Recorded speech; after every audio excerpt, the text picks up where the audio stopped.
A Bareilly court has issued a notice to Asaduddin Owaisi, the president of the All India Majlis-e-Ittihadul Muslimin AIMIM, asking him to appear in court. The notice relates to an incident when Owaisi raised pro-Palestine slogans during his oath-taking ceremony as a member of parliament. काम दूंगा। जय भीम, जय meme, जय तेलंगाना, जय फलस्तीन, तकबीर, अल्लाहु Akbar.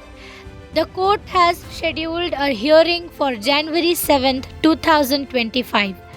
The case was filed by Advocate Virendra Gupta, who claims that Owaisi violated constitutional and legal norms.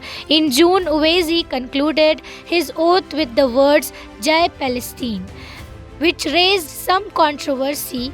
He had just won a significant victory in the recent general elections from Hyderabad, defeating BJP candidate Madhavi Lata Kompella by a massive margin of over 3 lakh votes. During his oath-taking in the 18th session of the Lok Sabha, Owaisi said, Jai Bhim, Jai Meem, Jai Telangana, Jai Palestine. When asked about the Jai Palestine slogan, Owaisi defended his statement saying, the people there in Palestine are suffering. He also referenced Mahatma Gandhi's support for Palestine, suggesting that people should read what he had said about the issue.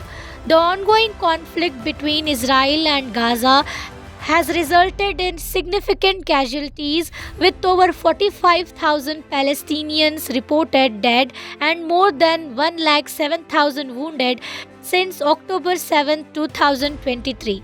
Meanwhile, Israel suffered over 1,100 deaths and more than 200 people were taken captive following attacks by Hamas on that day, according to Al Jazeera report.